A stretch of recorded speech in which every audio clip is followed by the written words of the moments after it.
Bien, bien. Je pense que nous sommes presque complets. Le frère va nous rejoindre plus tard. Euh, je partage mon écran tout de suite.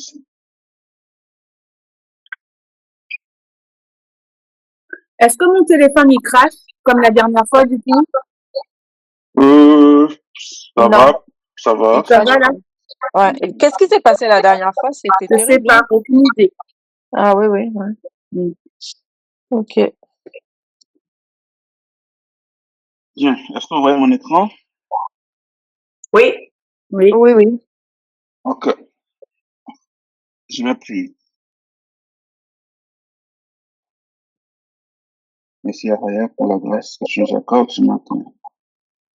De nous avoir réunis de nouveau pour partager ta parole, pour la méditer et la mettre en pratique. Nous te remercions pour tous tes bienfaits. Pour toute la semaine qui vient de s'écouler, tu nous as gardés en vie, tu nous as gardés en santé, tu nous as préservés de la maladie et de la mort. Accorde-nous, Éternel, ta présence encore ce matin, pour que nous puissions lire et comprendre ce que nous lisons, pour pouvoir l'enseigner à nos enfants, aux enfants de nos enfants, à notre maison, à te servir, à te prendre, maintenant et pour les générations futures. Amen. Amen. Donc, la dernière fois, nous nous sommes arrêtés au livre du Nombre, chapitre 26. Nous avons lu beaucoup de choses intéressantes dont j'ai pu avoir cette semaine du temps de poster des informations complémentaires. Est-ce que quelqu'un a pu avoir le temps de parcourir le livre de Jachère, le livre du juste? Moi, j'ai pas eu le temps. Donc, concernant ce que nous avions lu la dernière fois avec Balak et Balaam, la Bible ne donne pas le détail complet sur l'histoire de Balaam, mais en lisant le livre du juste, vous comprendriez mieux le background de Balaam, qui il est et comment est-ce qu'il a commencé. Aujourd'hui, nous allons entamer une nouvelle page. Je pense qu'il nous reste environ 2 semaines pour terminer ce livre de Nombres et entamer celui de Deutéronome. On pourrait croire que nous n'avançons pas, mais croyez-moi, nous avançons et ce que nous faisons n'est pas en vain. Accrochons-nous et allons jusqu'au bout. Et nous pourrions enfin dire que nous avons lu la Bible en entier. Amen. Amen. Bien, je vais commencer la lecture au chapitre 27, s'il n'y a pas de questions ou de commentaires.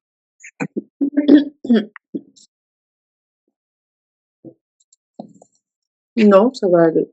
Ok. Veuillez déconnecter vos micros, s'il vous plaît, je vais lire.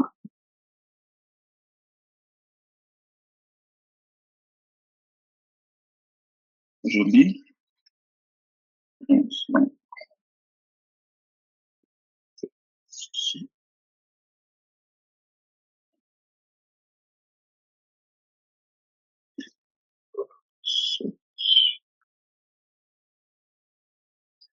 Les filles de Thyroprade, fils de Hépher, fils de Galad, fils de Maki, fils de Manassé, des familles de Manassé, fils de Joseph, dont les noms étaient Makla, Noah, Hogla.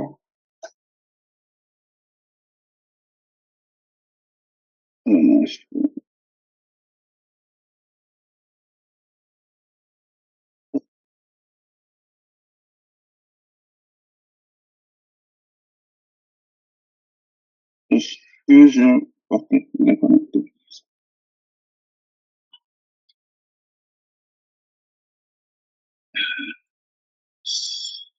Est-ce que Marc est connecté?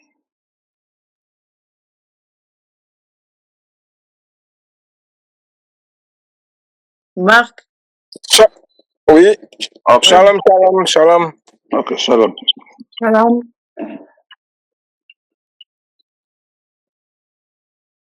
Milka et Tissa s'approchèrent et se présentèrent devant Moïse, devant le sacrificateur Éléazar et devant les princes et toute l'assemblée.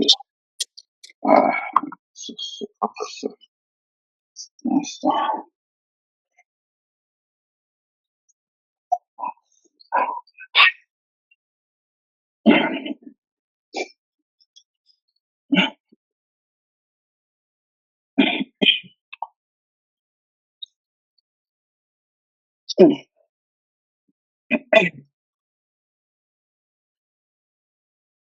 Je commence. Les fils de Télocad, fils de Hépher, fils de Galad, fils de Maki, fils de Manassé, des familles de Manassé, fils de Joseph, et dont le nom était Makla, Noah, Ogla, Milka et Titsa, s'approchèrent et se présentèrent devant Moïse, devant le sacrificateur Éléazar et devant les princes et toute l'assemblée à l'entrée de la tente d'assignation. Elles dirent, notre père est mort dans le désert, il n'était pas au milieu de l'assemblée de ceux qui se révoltèrent contre l'Éternel de l'assemblée de Corée. Et il est mort pour son péché et il n'avait point de fils.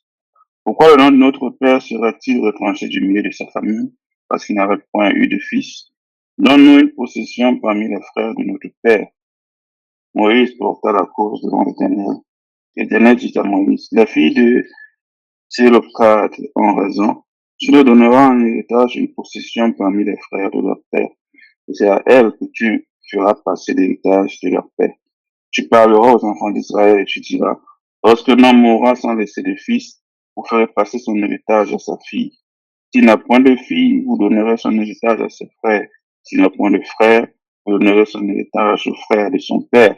S'il n'y a point de frère de son père, vous donnerez son héritage aux plus proches parents dans sa famille et c'est lui qui le possédera. Ce sera pour les enfants d'Israël une loi et un droit comme l'Éternel l'a ordonné à Moïse.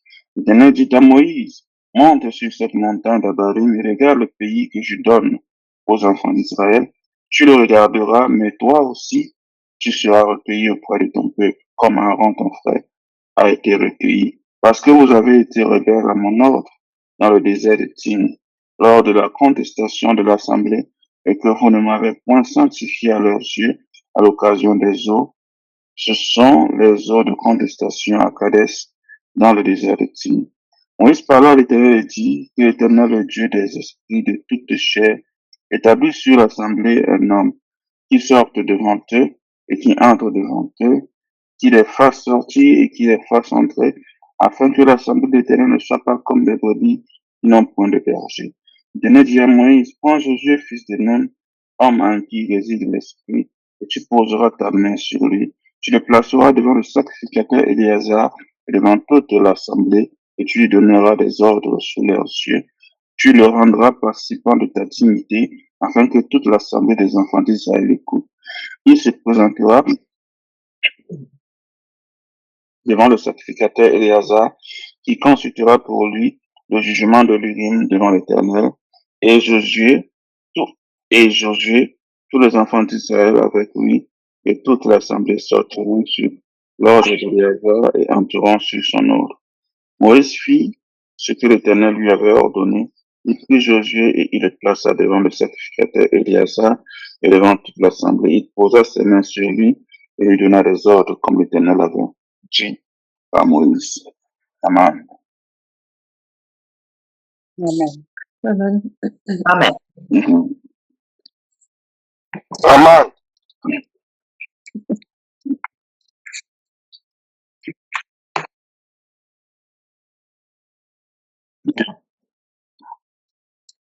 Moïse va s'en aller et Josué va prendre charge. Mais ce qu'on constate ici, c'est qu'après le départ de Moïse, ce n'est pas celui qui va officier, entre parenthèses, comme lui qui sera en charge. Mais ce sera plutôt le souverain sacrificateur qui sera en charge. Donc, Josué sera en quelque sorte comme son général, ou alors son commandant, entre parenthèses. Tandis que c'est Éléazar qui sera euh, la pierre tournante du peuple, en quelque sorte. Ceci pour dire que jusqu'ici, le sacerdoce de la prêtrise était supérieur. On ne peut pas parler du sacerdoce royal ici, vu qu'il n'y avait pas de roi. Donc, Éléazar incarnait une sorte de royauté associée à la prêtrise. Il était en même temps roi et prêtre. Tandis que Josué était, on peut dire que son prophète ou alors son général, entre parenthèses. Donc, on peut aussi constater qu'en aucun cas, il ne travaillait seul. Hormis les deux, il y avait aussi les anciens en Israël qui avaient aussi la tâche, dépendamment de chacun, de ce qu'on donnait à chacun. Est-ce qu'il y a des commentaires ou des questions? Est-ce que ce que nous avons lu nous inspire quelque chose? Non, pas moi. Non plus. Non plus. Mais par contre, frère, ton micro, je l'entends pas très bien. Enfin, je sais pas si c'est moi seulement, mais j'entends pas très bien quand tu parles. Est-ce que tout le monde m'entend très bien? Oui, moi, Ah, là, c'est mieux. Là, c'est mieux? Oui, là, c'est mieux. Ok, peut-être parce que je parlais un peu à voix basse. Ouais, Je vais essayer d'élever la voix un peu. Donc, nous allons continuer au chapitre 28. Il n'y a pas de questions? Quelqu'un voudrait lire? moi, je peux lire. Ok, vas-y. Nombre 28, verset 1. L'Éternel parla aussi à Moïse en disant, commande aux enfants d'Israël et leur dit, vous prendrez garde à mes oblations, qui sont ma viande, savoir mes sacrifices faits par feu, qui ont mon odeur agréable, pour me les offrir en leur temps. Tu leur diras donc, c'est ici le sacrifice fait par feu que vous offrirez à l'Éternel. 2 agneaux d'1 an, 100 tares chaque jour, en holocauste continuel. Tu sacrifieras l'un des agneaux le matin et l'autre entre les 2 vêpres. Et le 10e partie d'un épha de fine farine pour le gâteau, pétri avec le 4e partie d'un fin lin d'huile vierge. D'un lin d'huile vierge. C'est l'holocauste continuel qui a été fait en la montagne de Sinaï. En bonne odeur, l'offrande faite par feu à l'Éternel. Et son aspersion sera d'une 4e partie d'un nain pour chaque agneau. Et tu verseras dans le lieu saint l'aspersion de cervoise à l'Éternel. Et tu sacrifieras l'autre agneau entre les 2 vêpres.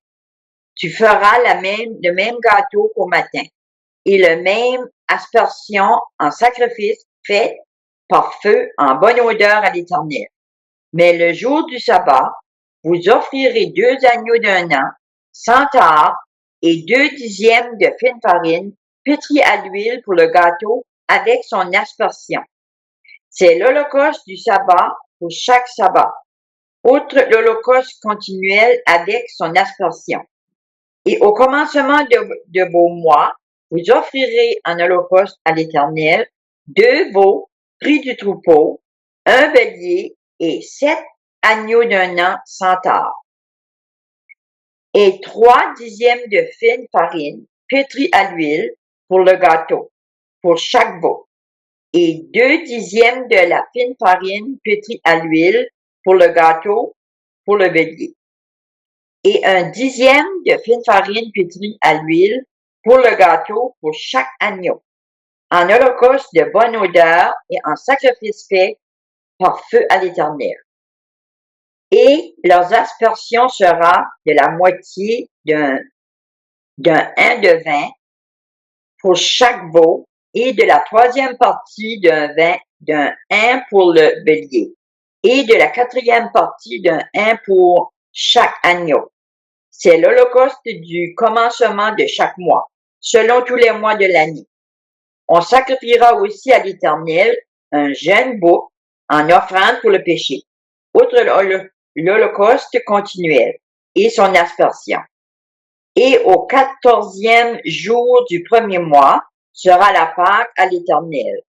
Et au 15e jour du même mois sera la fête solennelle.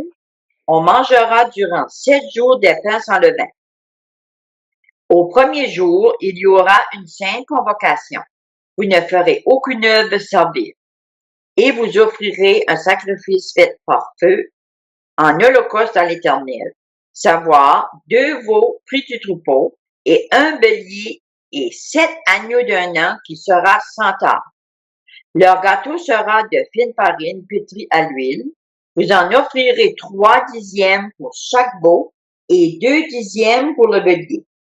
Tu en offriras aussi un dixième pour chacun des 7 agneaux et un veau en offrande pour le péché, afin de faire propitiation pour vous.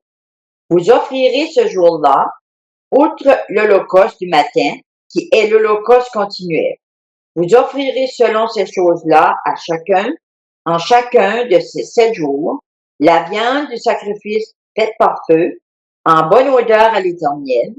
On offrira cela, outre l'holocauste continuel et son aspersion.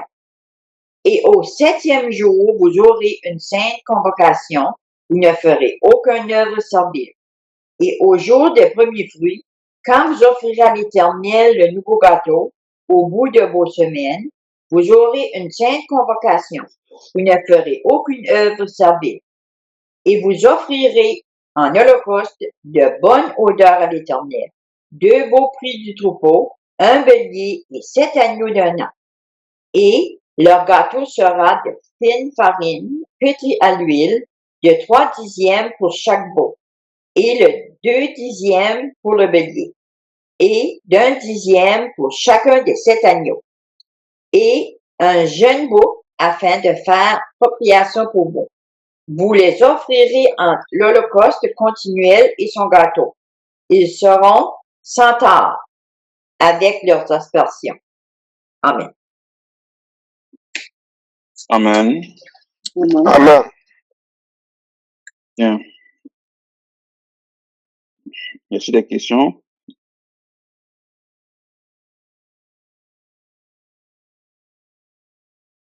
Non, ça va.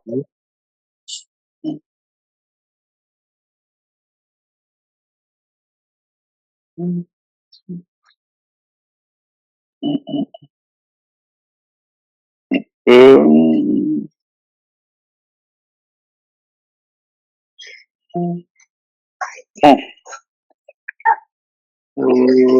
ça fait qu'il y a plus grand chose à dire ici.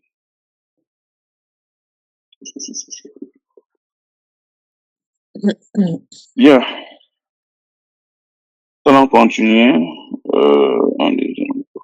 Allons continuer. Chapitre 9.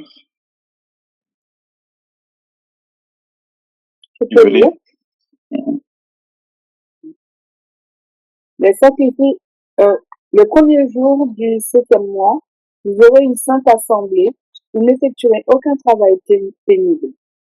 Ce jour sera proclamé parmi vous au son de trompette. Vous offrirez un holocauste dont l'odeur est agréable à l'Éternel, un jeune taureau, un bélier et 7 agneaux d'un an sans défaut. Vous y joindrez l'offrande de fleurs de farine pétrie à l'huile, 6 litres et demi pour le taureau, 4 litres et demi pour le bélier, et 2 litres pour chacun de 7 agneaux. Vous offrirez un bouc en sacrifice d'expiation afin de faire l'expiation pour vous. Vous offrirez ce sacrifice en plus de l'holocauste mensuel et de l'offrande végétale qui l'accompagne, ainsi que de l'holocauste perpétuel et de l'offrande végétale et des offrandes liquides qui l'accompagnent, d'après les règles établies. Ce sont des sacrifices passés par le feu dont l'odeur est agréable à l'Éternel. Le 10e jour du 7e mois, vous aurez une sainte assemblée et vous vous humilierez. Vous n'effectuerez aucun travail. Vous offrirez en holocauste dont l'odeur est agréable à l'Éternel un jeune taureau, un bélier et 7 agneaux d'un an sans défaut.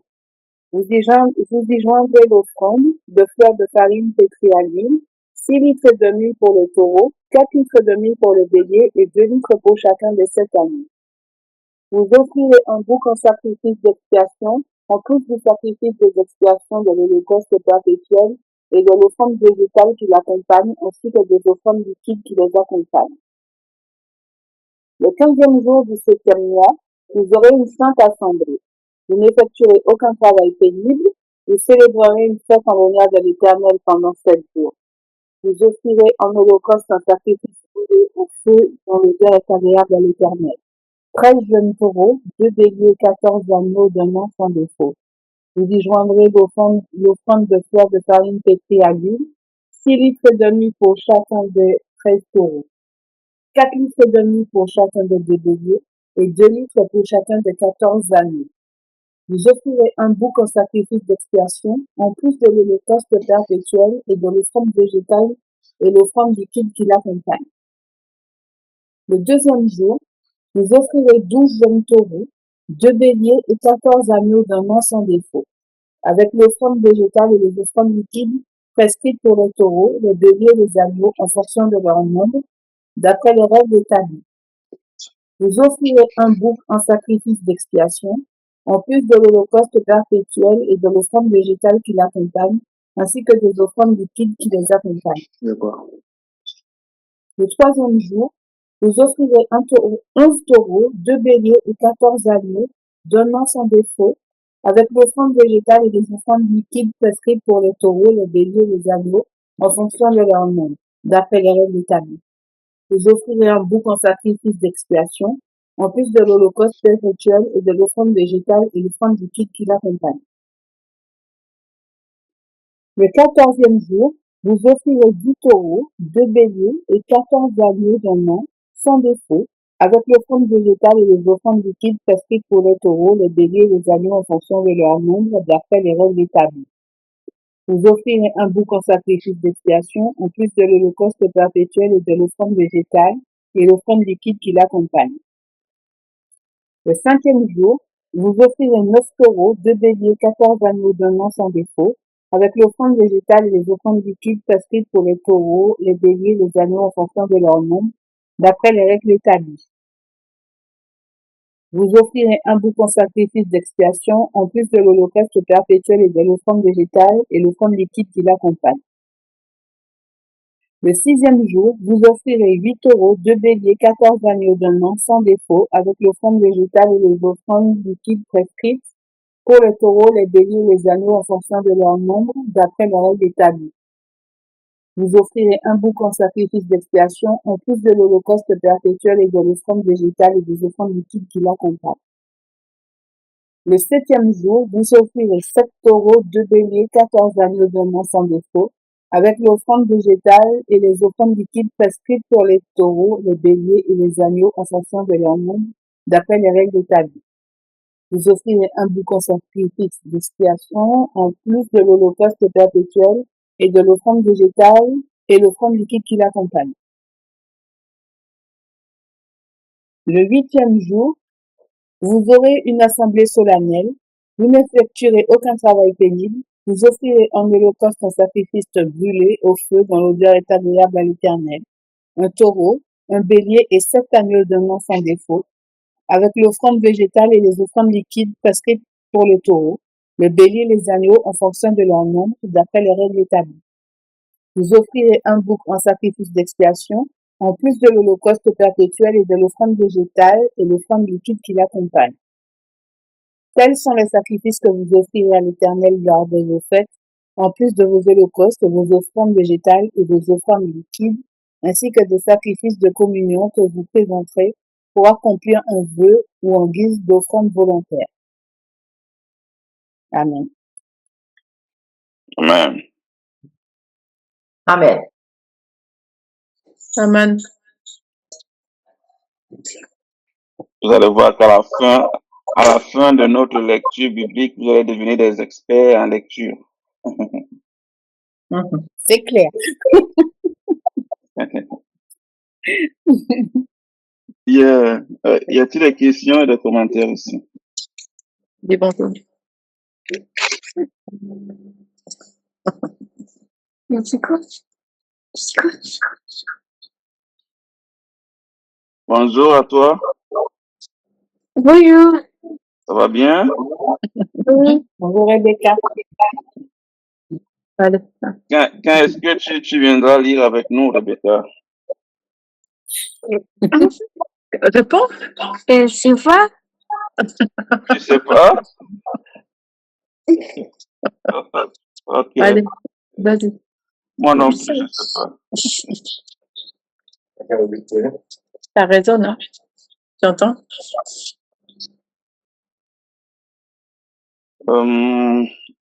Y a-t-il des questions ici? C'est plutôt drôle, but, hein.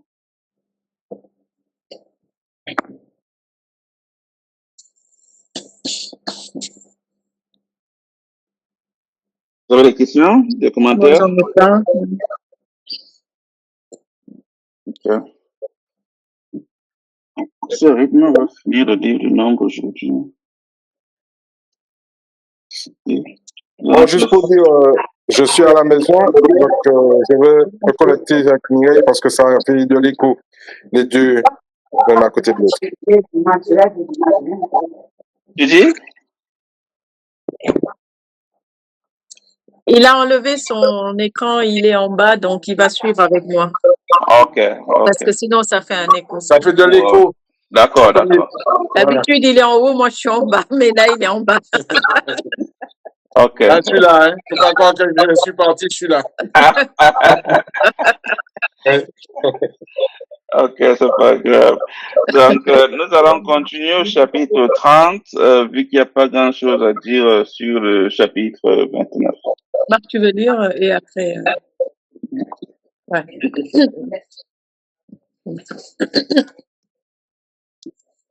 Bien,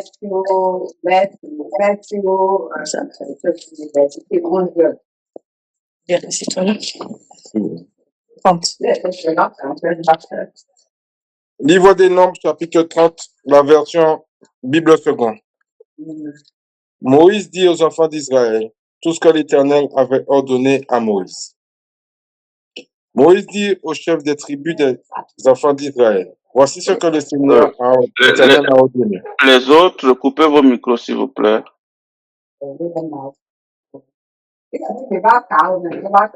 Lorsqu'un homme fera un vœu à l'Éternel ou un serment pour se lier par un engagement, il ne profanera pas sa parole, il fera exactement ce qui est sorti de sa bouche. Lorsqu'une femme dans sa jeunesse habite chez son père, qu'elle fait un vœu à l'Éternel et se lie par un engagement, et que son père étant informé de son vœu et de l'engagement par lequel elle s'est liée, ne lui dit rien, tous ses vœux seront valides, tout engagement par lequel elle le sera liée sera valide. Mais si son père la désapprouve, le jour où il en est informé, aucun de ses vœux et des engagements par lesquels elle s'est liée ne sera valide. L'Éternel lui pardonnera parce qu'elle a été désapprouvée par son père. Si elle se marie après avoir fait des vœux ou s'être liée par un engagement inconsidéré et que son mari en soit informé, si celui-ci ne lui dit rien le jour où il en est informé, ses vœux seront valides. Les engagements par lesquels elle sera liée seront valides. Mais si son mari la désapprouve le jour où il en est informé, il annule le vœu qu'elle a fait et l'engagement inconsidéré par lequel elle s'est liée. L'Éternel lui pardonnera. Le vœu d'une femme veuve ou répudiée, tout engagement par lequel elle sera liée, sera valide pour elle. Lorsqu'une femme mariée fait un vœu ou se lie par un serment et que son mari, étant informé, ne lui dit rien et ne la désapprouve pas, tous ses vœux seront valides, tout engagement par lequel elle sera liée sera valide. Mais si son mari les annule, le jour où il en est informé, rien de ce qui est sorti de ses lèvres en matière de vœux et d'engagement personnel ne sera valide. Son mari les a annulés. L'Éternel lui pardonnera. Tout vœu, tout serment par lequel on s'engage à des privations, son mari peut le valider ou l'annuler. Si son mari ne lui dit rien jusqu'au lendemain, il valide ainsi tous les vœux ou tous les engagements qu'elle a pris, il les valide. par le fait qu'il ne lui a rien dit le jour où il en a été informé. S'il les annule après le jour où il en a été informé, il sera chargé de la faute de sa femme. Telles sont les prescriptions que l'Éternel donna à Moïse concernant les rapports entre un mari et sa femme ou entre un père et sa fille lorsque dans sa jeunesse, celui-ci habite chez son père. Amen. Amen. Amen. Amen. Je pense qu'ici, nous allons avoir une très bonne conversation. Je pense qu'ici, il y a des femmes, il y a des maris. Dites-moi ce que vous en pensez.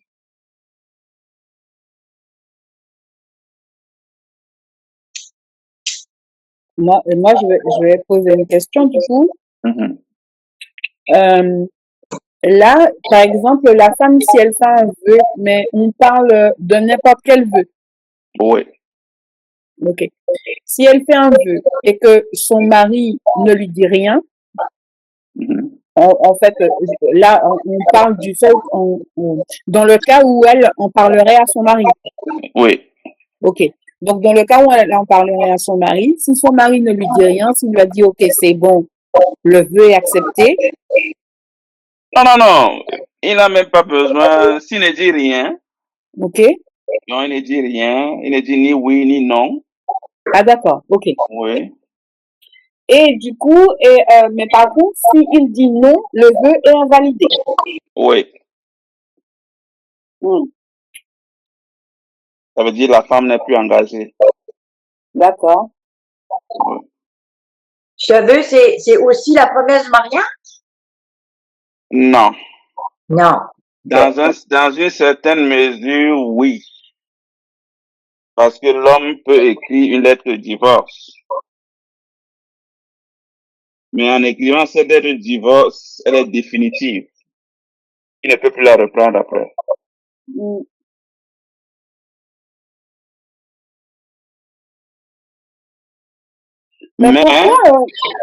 Mais pourquoi, par exemple, admettons que la femme, elle fasse un vœu qui soit important pour elle, ou je sais pas, dans l'attente de quelque chose, c'est important, et son mari lui dit non, et l'Éternel, il accepte le nom du mari.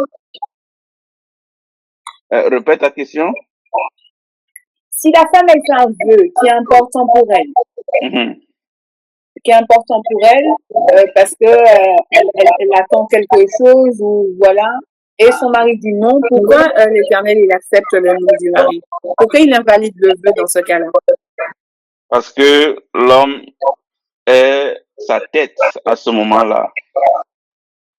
D'accord. C'est la tête qui commande les membres et non les fesses. C'est pourquoi lorsque la femme est encore dans la maison de son père, c'est son père qui est sa tête. D'accord, mais c'est valable aussi. Si elle fait un vœu dans la maison de son père et que son père dit non, oui, c'est aussi aussi valable. le vœu est invalidé. Oui. Ok. Et maintenant, si elle est répudiée ou veuve, là, elle n'a plus de tête. Tout ce qu'elle va dire, elle doit respecter ce qu'elle a dit. Si c'est un vœu, elle doit respecter. Si c'est un engagement, elle doit le respecter parce qu'elle n'a pas de tête. D'accord. Peu importe que son vœu soit important pour elle. Ok. Oui. D'accord. Bon, en gros, il n'y a pas grand-chose à dire en vrai. Hein. Ah, en gros, il y a beaucoup à dire parce que nous savons à peu près comment ça se passe. Hein? Je m'imagine pas en train de lire ce passage dans une église. Hein? Il y aura des grincements de dents et des murmures.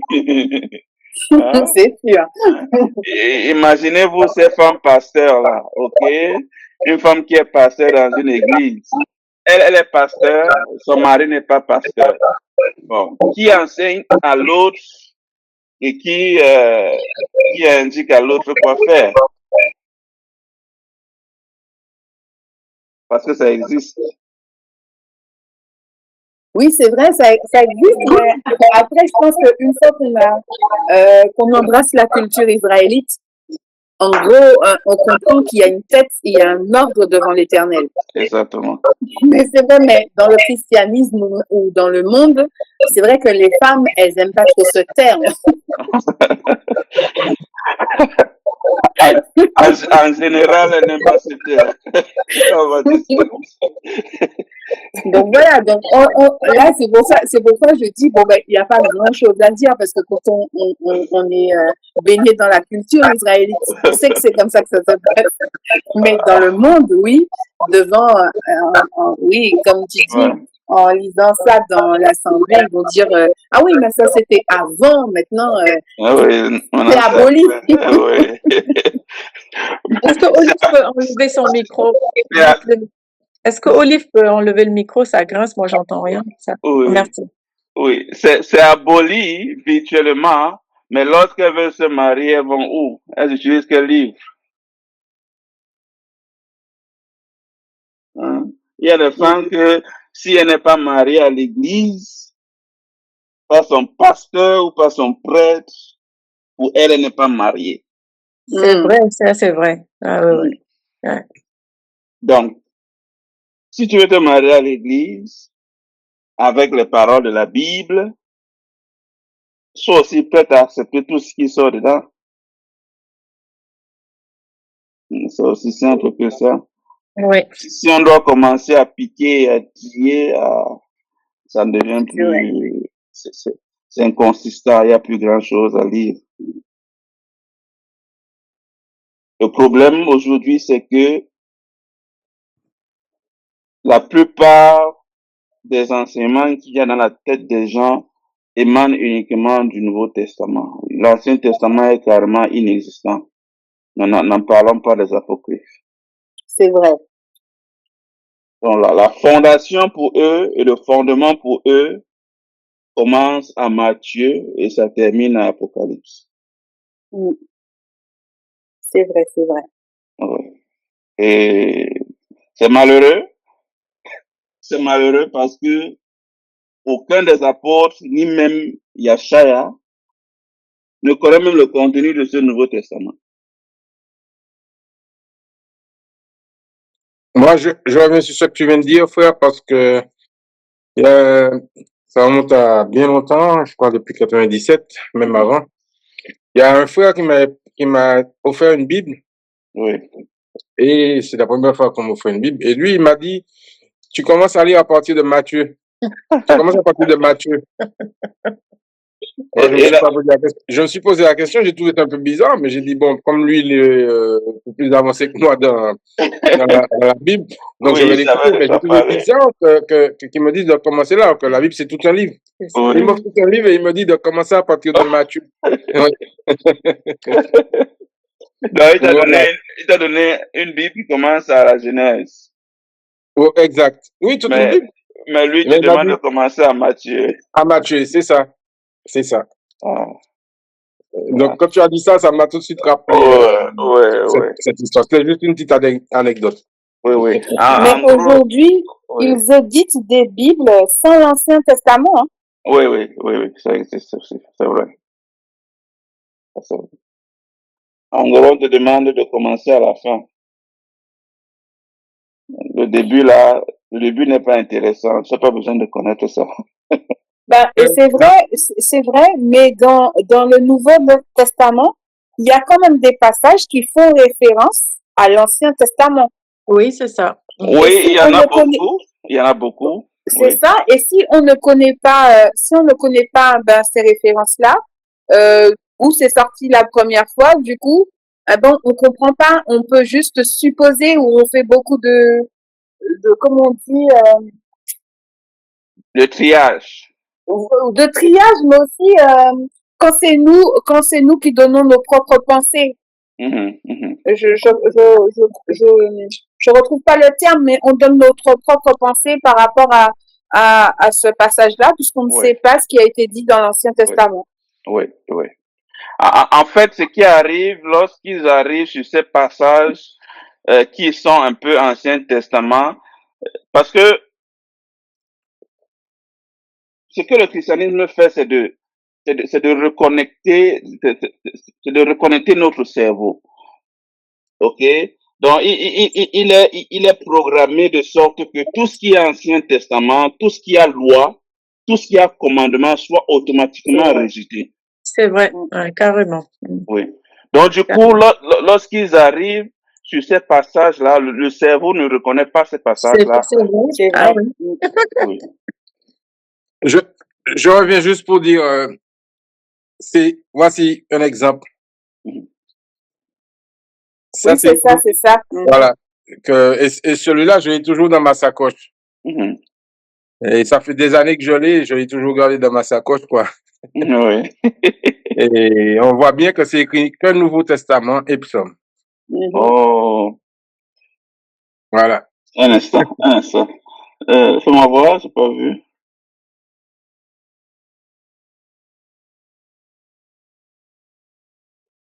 Ce sont les choses qu'il faut garder, hein, dans les bons témoignages. Donc, ce sont des passages pareils bon, qui sont importants pour nous de nous rappeler parce que beaucoup de couples sont dans des problèmes à cause des vœux que les femmes ont faits sans dire à leur mari ou à leur père. OK? Et elles en subissent les conséquences en silence et personne ne sait la cause de ce qui se passe. On va pas dire que l'homme est tout puissant et tout, mais même si on part dans le principe de complémentarité, les choses spirituelles viennent avant les choses physiques. Donc, si tu ne partages pas avec ton mari ou bien ton épouse ta conversation avec Dieu, s'il y a implication plus tard, s'il y a un retour négatif plus tard, ça vous affecte tous les deux parce que vous êtes liés. Que la femme soit mariée ou encore dans la maison de son père. On peut prendre l'exemple de Corée et de toute sa famille qui ont été engloutis en un seul instant à cause de ce que l'homme a fait. Maintenant, est-ce que les femmes étaient au courant? On ne sait pas. Est-ce que les enfants étaient au courant? On ne sait pas. Est-ce que les grands-parents étaient au courant? On ne sait pas. Est-ce que les animaux? OK. Parce que c'est tout ce qui a été englouti. Donc, lorsque la colère frappe, ça frappe tout ce qui est dans le toit. Ça ne commence pas à crier que, OK, tel dans la maison n'était pas, on va l'épargner. On peut aussi prendre l'exemple des filles de l'un des patriarches de la tribu de Manassé qui sont venus se plaindre. Elles ont dit, notre père est mort dans le désert, mais il n'a pas participé à la rébellion. Mais il est quand même mort.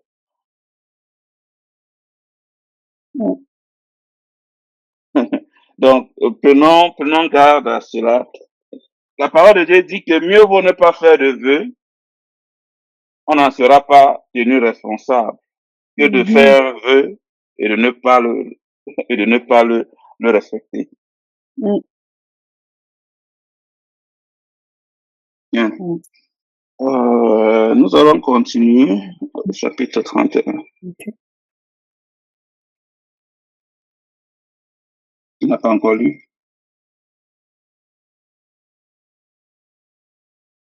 Tout le monde a déjà lu? Moi, j'étais en train de lire, j'avais pas enlevé mon micro. Oh, OK. J'avais pas mis mon micro.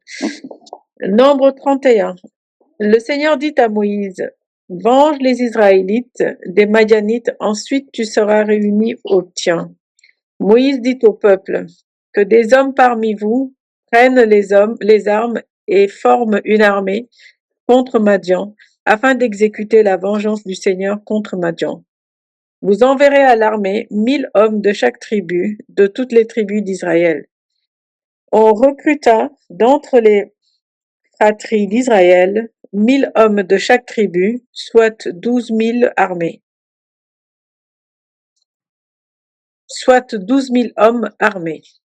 Moïse envoya à l'armée ces 1000 hommes de chaque tribu, et avec eux Phinéas, le fils d'Éléazar, le prêtre qui portait les ustensiles sacrés et les trompettes de l'acclamation.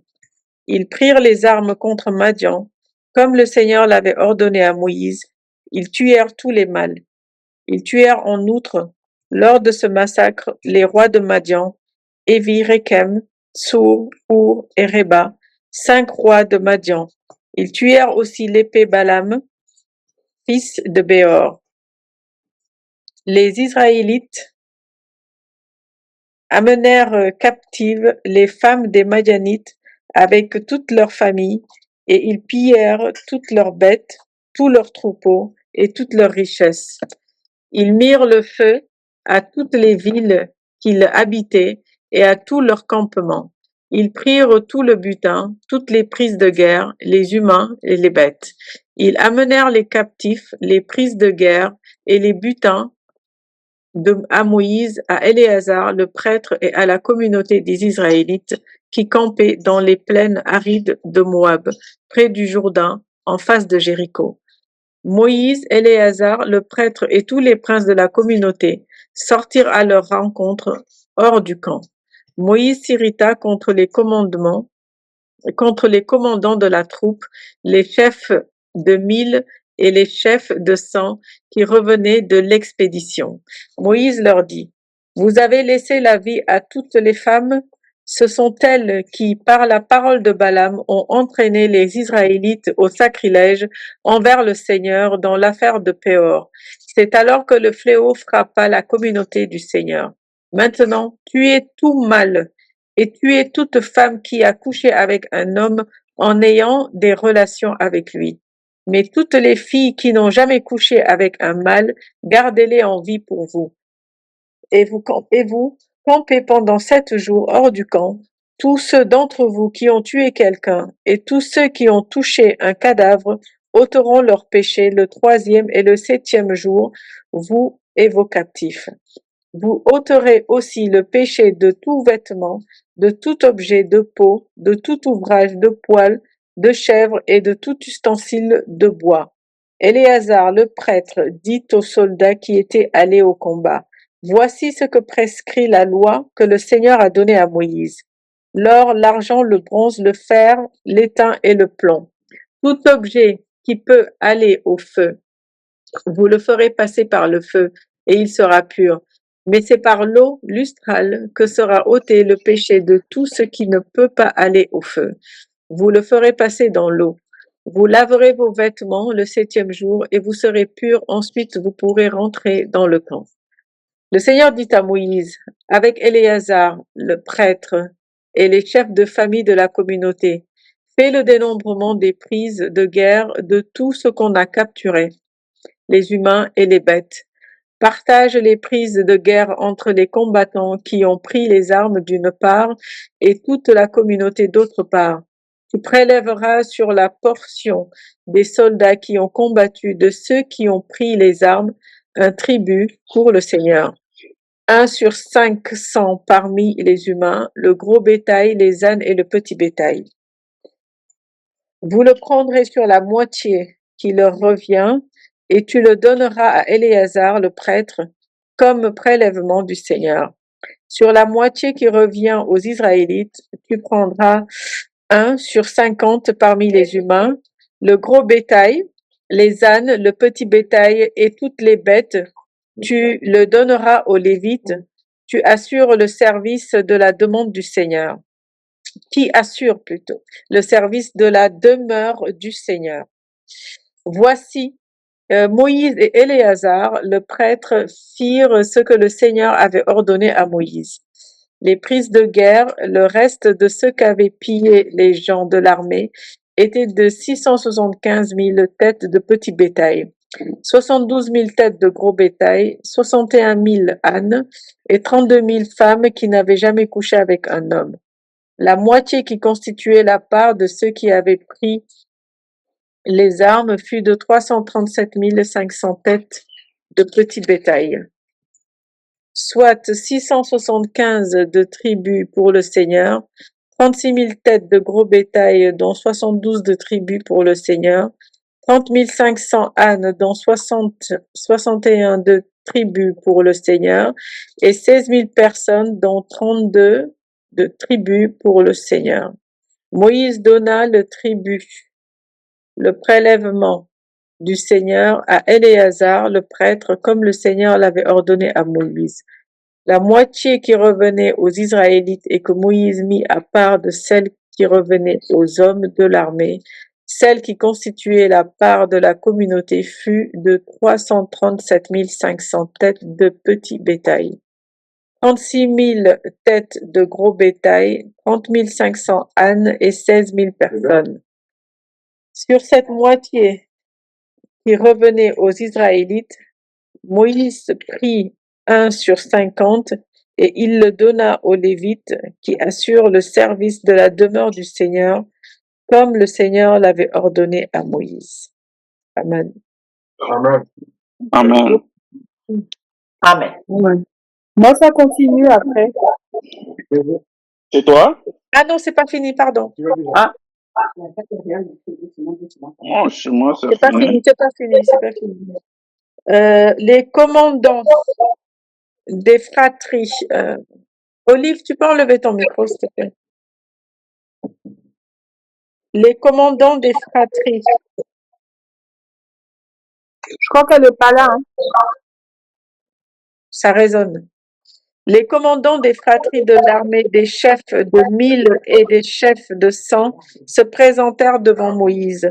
Ils dirent à Moïse, nous avons fait le dénombrement des soldats qui étaient sous nos ordres. Il ne nous manque pas.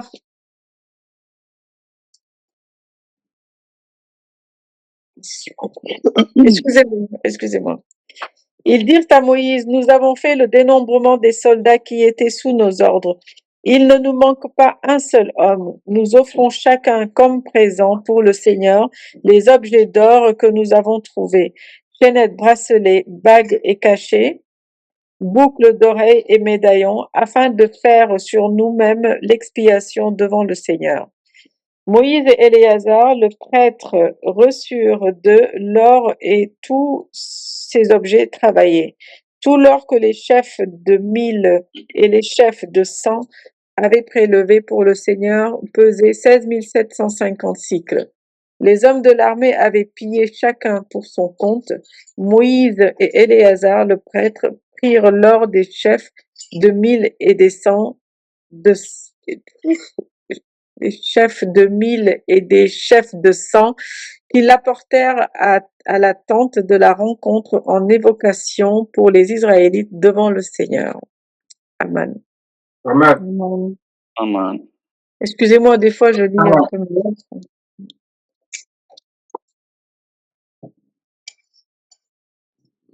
Bien, bien, bien, bien, bien, bien, bien.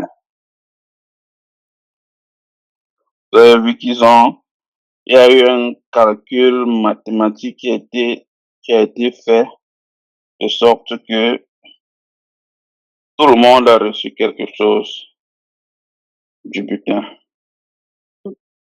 Tout le monde sans exception. Bien. Y a-t-il des commentaires sur ce que nous avons lu? moi, j'ai un commentaire. Du coup, là, je viens de voir qu'ils ont tué Balaam. Oui. Balaam qui disait ce que l'Éternel lui disait de dire. Ils l'ont tué quand même. Bon, après, on ne sait pas les circonstances parce que c'est pas écrit, mais Non, mais je pensais qu'on a clarifié cela la semaine passée. ah oui, du coup, c'est ça, oui. Mhm. Balaam n'était pas un prophète du Seigneur. Ok, ça, il faut le clarifier. Ok. D'accord. Il n'était pas non plus un instrument du Seigneur. Ok. Donc, il avait été utilisé pour la circonstance à cause de ce qui s'est passé. Ok. Oui, oui. Si vous entrez dans le WhatsApp, j'ai posté Oui, la oui, je vis circonstance, oui. Donc, la raison pour laquelle Balak est parti voir Balaam, c'est parce que les Madianites, dont nous sommes en train de lire ici, les ont conseillé de le faire. Oui, Donc les Madianites leur ont dit, vous avez perdu la dernière fois contre tel roi parce que ils ont appelé Balaam et il vous a maudit. Donc vous aussi faites comme eux, allez prendre Balaam pour qu'il maudisse pour vous les enfants d'Israël pour que vous les vainquiez aussi. Donc lorsque ça a échoué, le prochain plan qu'ils ont concocté, c'était de monter leurs femmes pour séduire les hommes israélites. ouais.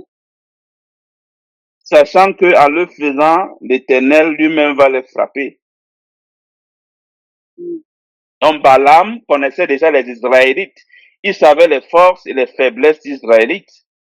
Il savait que tant que Israël était en accord avec l'Éternel, rien ne pouvait les arriver. Et il savait aussi que lorsque Israël était en désaccord avec l'Éternel, c'est lui-même qui va les frapper. Mhm. Donc, ça serait vraiment intéressant que vous lisiez son histoire dans le livre du juste. C'était pas un homme de paix, ce Balaam. D'accord, ok. Oui. Donc, à cause de ce qu'ils avaient fait, l'Éternel a dit, Moïse, tu ne vas pas mourir. Avant de mourir, tu vas d'abord venger ce que les enfants de Madian ont fait. Mhm. Et c'est ce qui est en train de se passer. Donc, ils ont tué d'abord tous les hommes et ils ont gardé toutes les femmes. Mm. Les mêmes femmes qui les ont fait mourir quelques temps plus tôt. Donc, à cause de ça, l'Éternel s'est fâché encore. Il a dit, non, vous allez tuer toutes les femmes qui ont connu l'homme et laisser les autres qui sont encore vierges. Maintenant, quelqu'un va peut-être demander comment ils ont fait pour savoir celles qui ont, oh, celles qui ont connu l'homme et celles qui n'ont pas connu. Euh, Chaque peuple a des codes, du moins à cette époque. Mhm. On pouvait distinguer les vierges des non-vierges par leur manière de se vêtir ou alors par leur manière de se maquiller. Donc, il y avait toujours, il y a toujours des signes qui indiquaient cela. Pareil chez les hommes, il y avait des signes qui indiquaient le niveau de nobilité d'un individu. Donc, lorsqu'on voyait quelqu'un, dépendamment du peuple où il venait, on savait de quelle classe il était, ainsi de suite. Mais il dit au verset 18, ne laissez en vie pour vous toutes les filles qui n'ont pas connu le lit d'un homme.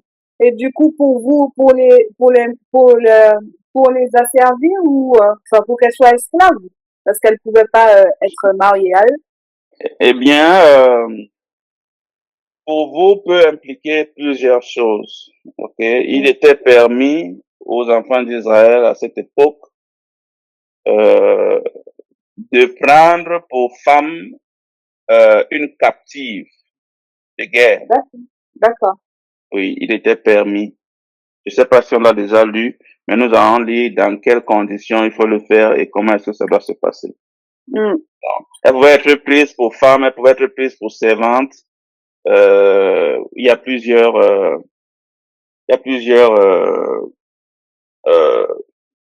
choses. Oui, il y a plusieurs contextes dans lesquels ils pouvaient les prendre. Oui. D'accord. Il y a d'autres questions?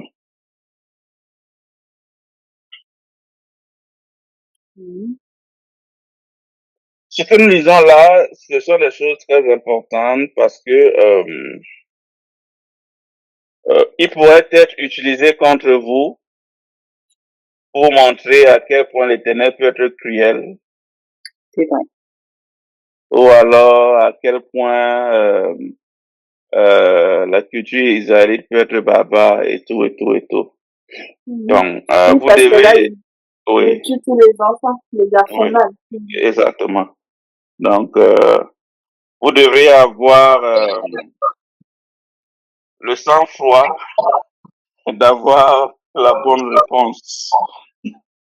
Ou alors, Moi, j'ai une question. oui. Pourquoi dans le Nouveau Testament, ça dit aimez vos ennemis? Tandis que dans l'Ancien Testament, Dieu disait, comme là, cette guerre-là, Dieu n'avait tué plusieurs, mais dans le Nouveau Testament, ça dit de aimer vos ennemis, de pas les... Je pense que nous avions déjà eu cette discussion, mais juste pour paraphraser, ton frère israélite peut être ton ennemi, mais il ne peut pas être ton ennemi comme un non-israélite. Ah, Est-ce qu'on se comprend? oui, OK. Ici, nous avons affaire à des gens qui ont comploté à l'extermination d'Israël. Et quand je dis extermination, c'est extermination dans le sens littéral du terme. Donc, quelqu'un qui a comploté à t'éradiquer de la surface de la terre, Dieu lui va te commander de l'aimer. Il y a une contradiction là-dessus. Et la contradiction, c'est que, premièrement, si Dieu lui-même n'aime pas tout le monde, pourquoi est-ce qu'il va nous commander d'aimer tout le monde? C'est vrai. Donc, avec notre bon sens, je vais parler du contexte actuel parce que je ne peux pas parler du contexte passé. Dans le contexte actuel, avec le bon sens, nous devons être capables d'identifier qui sont nos ennemis et comment nous comporter avec eux. Certes, on ne peut pas aller dans l'extrême tel que nous lisons, mais tout de même, nous devons prendre nos précautions là-dessus. Parce que les mêmes ennemis d'Israël d'hier sont les mêmes ennemis d'Israël aujourd'hui. Et si nous avons la naïveté de penser qu'ils ont changé ou alors qu'ils vont changer, c'est à notre risque et péril. Mais il y en a qui changent. Oui, je n'en disconviens pas. Il y en a qui changent, mais ils sont très peu comparés à ceux qui ne changent pas. Et c'est à nous de pouvoir les identifier. Ok? C'est à nous de pouvoir prendre la main à l'un ou à l'autre. L'Éternel nous a déjà donné des indications là-dessus. Non, le choix nous revient à nous. OK. Oui. Moi, je ne peux pas vous dire aimer telle personne, détester telle personne, parce que les contextes sont différents. Nous avons les étrangers qui ont fait du bien à Israël, et il y a des étrangers qui ont fait du mal à Israël. De même qu'il y a des Israélites qui ont fait du mal aux Israélites, et il y a des Israélites qui ont fait du bien aux Israélites. Donc, Oui, c'est vrai. oui, faisons notre propre analyse dans chaque situation. Mais, on ne pardonne, on n'aime pas tout le monde. On peut pardonner pour, comment on peut dire, pour éviter l'escalade de la situation, on peut pardonner. Des querelles. Oui. Mais, cela ne signifie pas que désormais, on va manger ensemble sur une même table. Ou bien dormir sur le même lit. Mais je comprends mieux. Ouais. Merci. Donc, il y a une parole, il y a un passage qui dit que qui va plaindre un charmeur de serpent qui se fait mordre par un serpent? Personne ne va le plaindre. C'est lui qui est allé charmer le serpent. On va pas venir avoir pitié de lui après. Donc, si on ouvre nos portes, à des personnes qui se transforment à l'intérieur plus tard, la faute nous revient à nous et à personne d'autre. Oui. Oui. Ok. Je pense que nous pouvons encore lire, il faut encore lire un chapitre. C'est vrai que nous allons finir un peu tôt, mais on peut lire encore un chapitre. Olive, tu peux fermer ton micro, s'il te plaît, parce que quand on parle, ben, toi, quand c'est pas fermé, ça crache. Oui. Il était fermé? Non. Non, il n'est pas fermé.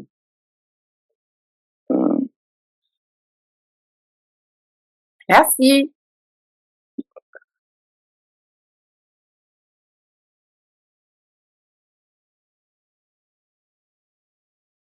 Ok, je pense que tout le monde a lu, je vais lire.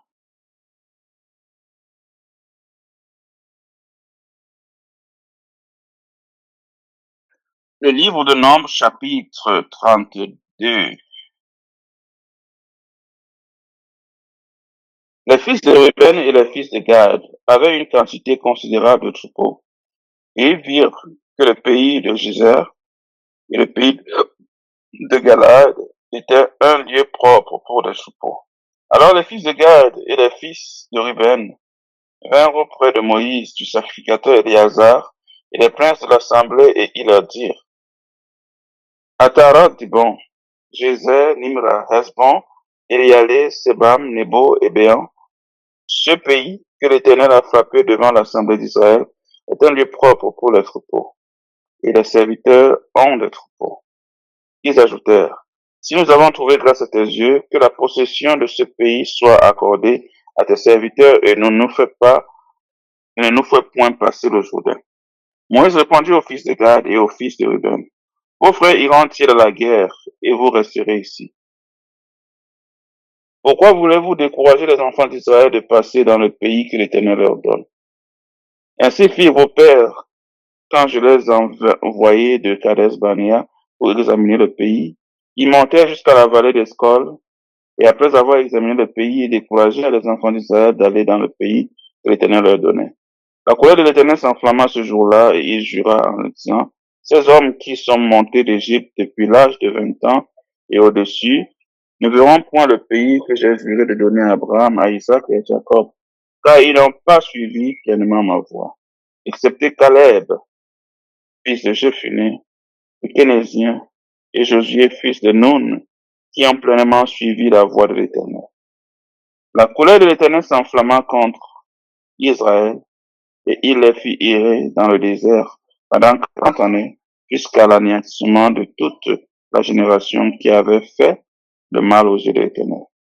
Et voici, vous prenez la place de vos pères, comme des rejetants d'hommes pécheurs, pour rendre la colère de l'Éternel encore plus ardente contre Israël. Car si vous vous détournez de lui, il continuera de laisser Israël au désert, et vous causerez la perte de tout ce peuple. Ils s'approchèrent de Moïse et ils dirent, nous construirons ici des parcs pour nos troupeaux et des villes pour nos petits-enfants. Puis nous nous équiperons en hâte pour marcher devant les enfants d'Israël, jusqu'à ce que nous les ayons introduits dans le lieu qui leur est destiné, et nos petits-enfants demeureront dans les villes fortes à cause des habitants du pays. Nous ne retournerons point dans nos maisons avant que les enfants d'Israël aient pris possession chacun de son héritage. Et nous ne posséderons rien avec eux de l'autre côté du Jourdain, ni plus loin, puisque nous aurons notre héritage de ce côté du Jourdain à l'Orient. Moïse leur dit, si vous faites cela, si vous vous armez pour combattre devant l'Éternel, si tous ceux de vous qui s'armeront passent le Jourdain devant l'Éternel jusqu'à ce qu'il ait chassé ses ennemis loin de sa face, et si vous revenez seulement après que le pays aura été soumis devant l'Éternel, vous serez alors sans reproche vis-à-vis de l'Éternel et vis-à-vis d'Israël, et cette contrée-ci sera votre propriété devant l'Éternel. Mais si vous ne faites pas ainsi, vous péchez contre l'Éternel, sachez que votre péché vous atteindra. Construisez des villes pour vos enfants et des parcs pour vos troupeaux, et faites ce que votre bouche a déclaré. Les fils de Gad et les fils de Ruben dirent à Moïse, les serviteurs feront ce que mon Seigneur ordonne. Nos petits-enfants, nos femmes, nos troupeaux et tout notre bétail resteront dans dans les villes de Galade. Et tes serviteurs, tous armés pour la guerre, iront combattre devant l'Éternel, comme dit mon Seigneur. Moïse donna des ordres à leur sujet au sacrificateur Éléazar, à Josué fils de Nun, et aux chefs de famille dans les tribus des enfants d'Israël. Il leur dit, si les fils de Gad et les fils de Ruben passent avec vous le Jourdain, tous armés pour combattre devant l'Éternel, et que le pays soit soumis devant vous, vous leur donnerez en propriété la contrée de Galade. Mais s'ils ne marchent point en armes avec vous, qu'ils s'établissent au milieu de vous, dans le pays de Canaan, les fils de Gad et les fils de Ruben répondirent, nous ferons ce que l'Éternel a dit à tes serviteurs. Nous passerons en armes devant l'Éternel et au pays de Canaan, mais que nous possédions notre héritage de ce côté-ci du Jourdain. Moïse donna aux fils de Gad et aux fils de Ruben et à la moitié de la tribu de Manassé, fils de Joseph, le royaume de Sion, roi des Amoréens, et le royaume de Dog, roi de Bazan, le pays avec ses villes, avec les territoires des villes du pays tout alentour. Les fils de Gad bâtirent Dibon, Ataroth, Aroer, Atroth, Shofan, Jaézer, Job, Jorbeha, Beth-Nimra et Beth-Aran, villes fortes, et ils firent des pâtes pour les troupeaux. Les fils de Ruben bâtirent Hesbon, Elialé, et Kidjathaïm, Nebo et Baal-Méon, dont les noms furent changés, Sibma, et ils donnèrent des noms aux villes qu'ils bâtirent. Les fils de Makir, fils de Manassé, marchèrent contre Galade et s'en emparèrent. Ils chassèrent les Amoréens qui y étaient. Moïse donna Galade à Makir, fils de Manassé, qui s'y établit.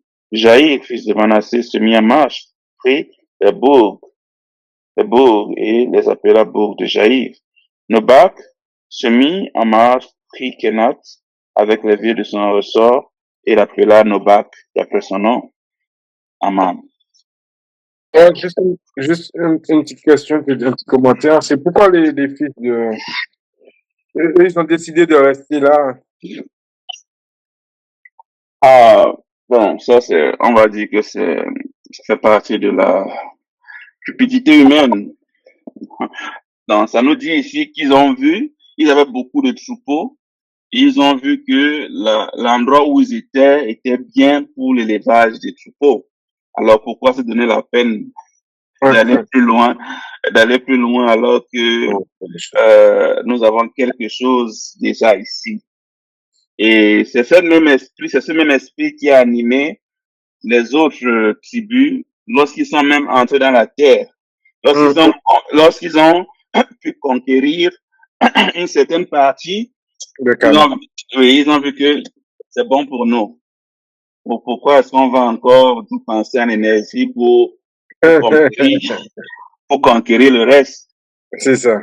Et cela a été une pierre d'achoppement parce que plus tard, ces peuples vont venir se venger. Ils vont venir reconquérir ce qui les appartient. Donc, c'est ce qui s'est passé. C'est ça.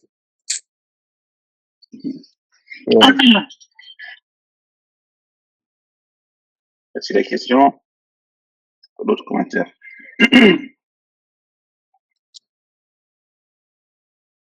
Ok. S'il n'y a pas d'autres questions, j'aimerais demander, est-ce que vous avez un autre format, la manière qu'on peut faire notre séance de lecture, ou bien le format actuel est idéal, il est bon? On continue comme ça. Une idée de format, moi j'en ai pas, je vois pas comment on pourrait changer. Quel genre de format, je sais pas. Parce que c'est la lecture qu'il faut qu'on fasse, il faut qu'on pose des questions et qu'on réponde, fasse des commentaires, ouais. Et puis on va aller doucement, hein. Même si ça va nous prendre 10 ans. Ouais. Pour moi, ça c'est ma part, hein, personnelle. Après, je sais pas pour les autres s'ils ont une idée. Mireille, le format il est bon pour toi? Oui, je vois pas d'autre format possible. Est-ce que depuis notre commencement jusqu'à présent, vous pensez que c'est une chose qu'il fallait faire et que c'est une chose que nous devons continuer? Est-ce que ça a apporté quelque chose de plus dans votre manière d'aborder les choses, que ce soit dans l'étude personnelle ou alors la vie quotidienne de tous les jours? Est-ce que ça apporte un plus dans votre marche avec l'Éternel? Moi, perso, oui, parce qu'il y a des parties que, pourtant, comme je disais la dernière fois, j'ai déjà lu plusieurs fois, mais c'est pas la même chose, là, quand on partage comme ça, quand on lit à plusieurs, quand on partage des questions, des commentaires, on en apprend plus, on découvre plus de choses que quand on lit seul. Et Voilà. puis on voit autrement, on lit avec un autre regard, avec une une intelligence renouvelée. Et donc, il y a des choses qu'on apprend. Oui, c'est intéressant. Oui, je suis d'accord aussi. Ah, pardon, t'avais pas fini. Après, je me pose des questions. Est-ce qu'on va tenir jusqu'au bout? Parce que moi, j'avoue que des fois, je viens, je l'avoue. Donc, je Je ne sais pas comprends, si, je voilà, comprends, je si sais. je vais tenir dans le long terme la persévérance. Je ne sais pas. J'en doute un peu, mais bon, je vis le moment présent et puis voilà. Marilyn, tu veux dire quelque chose? Oui, ben, je voulais dire que je suis d'accord avec Marc et puis avec Mireille, parce que du coup, on lit avec un autre regard, parce que nous, on a toujours lu la Bible en tant que chrétien, en fait. Mhm. Voilà, et puis bon, ben maintenant, on découvre que c'est la vie des Israélites, qu'il y a une culture, et que voilà, et que c'est pas, il n'y a pas toujours tout dans la Bible, d'où l'importance aussi d'avoir les autres livres à côté. Mhm. Mhm. Donc voilà, et puis bon, ben ça nous encourage tous ensemble, en fait. Ouais, ouais. Olive, c'est comment de ton côté?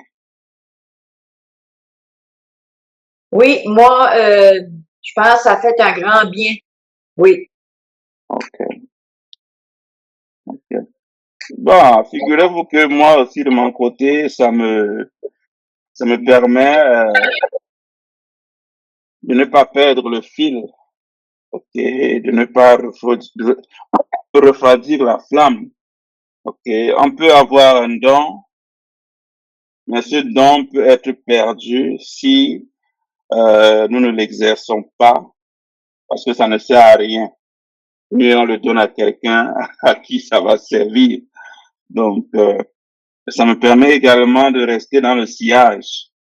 Avec toutes les multiples occupations, on peut se perdre à, à, à, à, à connaître ce qui est essentiel ou pas. Donc, c'est vrai qu'il y a d'autres choses que j'aimerais implémenter, mais j'essaye encore de faufiler pour trouver le bon moment et la bonne manière de le faire.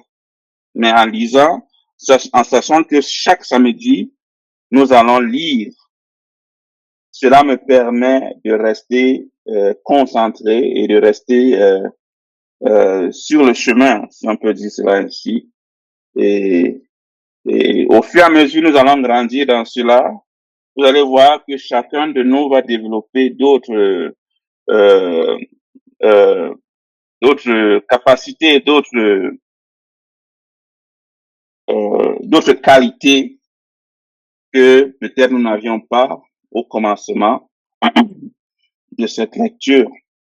Et aussi, n'hésitez pas à inviter des auditeurs libres, ok, qui vont juste écouter, même s'ils vont pas participer. C'est important pour nous-mêmes de savoir que ce que nous recevons, nous ne le gardons pas uniquement pour nous, mais nous faisons tant bien que on peut de partager également. Mais sinon, pour répondre à Mireille, c'est tout à fait normal de se lever le matin et de se sentir lourd, bien lourd. C'est normal. Cela signifie que ton esprit est en connexion avec ta chair et tu apprends à dominer sur ta chair. Ah, Amen. Oui, oui, c'est ça. oui. Parce que c'est notre combat, en fait. C'est le combat de chacun de nous. Le combat entre nous-mêmes qui est notre esprit et cette chair. C'est ce combat perpétuel que nous bagarrons tous les jours à remporter. Ouais. L'esprit doit toujours l'emporter sur la chair. Mm. Oui, mais il y a des jours où la chair est forte. Ah oui. Oui, et donc c'est tout à fait normal. Mm. Oui. Mais rassurez-vous, nous allons arriver jusqu'au bout. Ah Nous bah allons oui. arriver jusqu'au bout. Même en rampant, nous allons arriver. Ok. Moi, Ok. j'avoue, j'ai hâte d'entamer quand même le Nouveau Testament pour Oui. voir ce qui va encore changer. Ah bon, peut-être en 2028 ou en 2027. Ah, mais ça c'est vrai parce que le Nouveau Testament est tellement complexe que voilà. Mm, Ah oui, ça c'est vrai. Ça c'est mm. vrai. On y a, moi Ça aussi, c'est hein, vrai. je suis comme Marilyn, mais bon, je vais garder patience parce que Non, non, mais il y a du chemin. oui, si vous prenez la peine de prendre des notes sur tout ce que nous lisons là, lorsque nous allons arriver au Nouveau Testament, Oui, vous-même, vous serez capable de faire des connexions. Croyez-moi. c'est ça. Vous serez capable de faire des connexions. Parce que Ça moi, n'est- de mon côté, Oui. c'est pas fini, hein, parce que toutes les vidéos que tu vas mettre, il faudra que je les réécoute encore. Oh, ouais. Parce que je n'ai pas encore pris de notes, je n'ai encore rien. Oh, ouais. Non, Faire tout les ce travail vidéos là. sont Ok. disponibles. Ouais, Tant que YouTube va exister, les vidéos seront là dans ouais, YouTube. ouais. Vous pouvez les revisiter de toute façon. Donc moi, j'ai Donc, encore du travail, moi. c'est pas grave. Bien, nous atteignons la conclusion de notre lecture d'aujourd'hui. Elle était bonne. Et nous demandons à l'Éternel de nous fortifier davantage. Parce Amen. Amen. que le monde est en train de virer à grands pas. Ok? Mm. Les choses vont très, très, très, très vite. Mm. Et nous devons également aller plus vite. Pas du temps. Ok? Nous devons aller plus vite. Nous devons être alertes. Mhm. Oui. Parce que lorsque l'ennemi vient, il ne vous dit pas j'arrive. Ok? Mm. Il vous prend par surprise et vous vous retrouvez à l'intérieur. Donc, restons alertes. C'est un moment très critique. Ouais. Bien.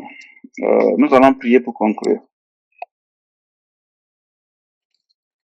Merci éternel pour ta grâce et pour ta bonté. Pardon le nom est Ahaya. Nous venons devant de toi au nom de Yeshaya Mashiach, notre Seigneur, notre Sauveur en qui tu nous as confié pour notre vie de tous les jours et pour l'éternité. Seigneur, nous savons ce qu'il y a à faire. Nous savons qu'il y a beaucoup à faire. Parfois, nous avons la force, mais parfois, nous avons aussi la paresse. Et par ton Esprit Saint éternel, fortifie notre esprit pour que nous soyons vainqueurs sur notre chair. Nous savons, éternel, que nous ne pourrons pas tout comprendre, que nous ne pourrons pas tout mettre en pratique. Mais accorde-nous pour que nous puissions être ces véhicules par lesquels tu pourras utiliser pour accomplir des choses grandes, des choses bonnes. Et pour que nous parvenions à ce niveau, nous devons garder nos corps sains et sanctifiés, disposés à te recevoir, à te ressentir et à être dirigés par toi. Bénis nos maisons, bénis nos vies, bénis nos activités, purifie nos cœurs, purifie notre esprit, accorde-nous des pensées nouvelles, renouvelle notre force, notre santé, nos activités, pour que nous ne soyons pas des serviteurs oublieux, des serviteurs paresseux, des serviteurs passifs. Nous voulons être actifs dans ton service. Nous voulons réellement te servir en parole, en action. Amen. Amen. Amen. OK. À nous revoir très Oui. bientôt. Bonne semaine à tous et à Bonne toutes. semaine. Shabbat shalom à tous. Shabbat Shabbat Shabbat shalom. shalom. shalom.